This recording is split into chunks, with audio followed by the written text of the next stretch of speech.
എല്ലാം കഴിഞ്ഞ് ഫലം പുറത്തു വരാൻ മണിക്കൂറുകൾ മാത്രം ബാക്കി നിൽക്കുമ്പോൾ എക്സിറ്റ് പോൾ ഫലങ്ങളും പുറത്തെത്തി കഴിയുമ്പോൾ തെരഞ്ഞെടുപ്പ് കമ്മീഷൻ ഒരു വാർത്താ സമ്മേളനം വിളിക്കുകയാണ്.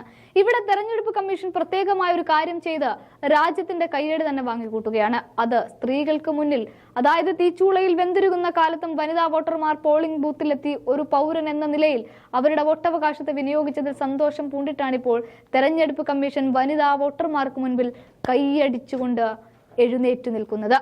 രാജ്യത്തെ വനിതാ വോട്ടർമാരെ അഭിനന്ദിക്കാൻ തെരഞ്ഞെടുപ്പ് കമ്മീഷൻ സമയം കണ്ടെത്തി എന്ന് ചുരുക്കം.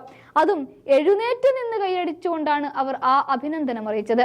7 ഘട്ടങ്ങളിലായി നടന്ന പൊതു തെരഞ്ഞെടുപ്പിന്റെ വിശദാംശങ്ങൾ മാധ്യമങ്ങളുമായി പങ്കുവച്ചുകൊണ്ടായിരുന്നു ഇലക്ഷൻ കമ്മീഷൻ ഇത്തരം നടപടികൾ എടുത്തത്. 64.2 കോടി പേർ ഈ തെരഞ്ഞെടുപ്പിൽ വോട്ട് രേഖപ്പെടുത്തി.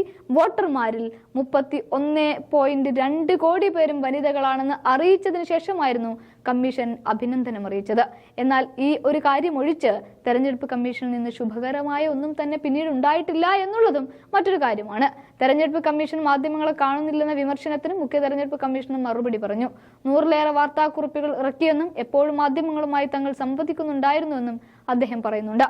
ജമ്മു കാശ്മീരിൽ 4 പതിറ്റാണ്ടിനിടയിൽ ഉയർന്ന പോളിംഗ് ആണ് രേഖപ്പെടുത്തിയത് എന്നും ഇതോടെ ജമ്മു കാശ്മീരിൽ നിയമസഭാ തെരഞ്ഞെടുപ്പിനും സാഹചര്യം ഒരുങ്ങിയെന്നും കമ്മീഷണർ വ്യക്തമാക്കുകയാണ്. ജില്ലാ മജിസ്ട്രേറ്റുമാർ സ്വാധീനിക്കപ്പെട്ടുവെന്ന ആരോപണങ്ങളും കമ്മീഷൻ തീർത്തങ്ങ് തള്ളി. വോട്ടെണ്ണലിന് മുൻപ് അത്തരത്തിൽ തെളിവുകൾ നൽകിയാൽ അവരെ ശിക്ഷിക്കാൻ തയ്യാറാണ് എന്നുമാണ് കമ്മീഷൻ പറയുന്നത്. 17C ഫോമിനെ പറ്റി വോട്ടെടുപ്പ് കേന്ദ്രങ്ങളിൽ നിന്ന് പരാതി ഉണ്ടായിരുന്നില്ലെന്നും പിന്നെ എവിടെ നിന്നാണ് ഈ പരാതി വന്നതെന്ന് അറിയില്ല എന്നും ഇങ്ങനെയൊക്കെയാണ് മുഖ്യ തെരഞ്ഞെടുപ്പ് കമ്മീഷണറുടെ വാദം. കൂടാതെ 27 സംസ്ഥാനങ്ങളിലും കേന്ദ്രഭരണ പ്രദേശങ്ങളിലും റീപോളിംഗ് വേണ്ടി വന്നില്ല.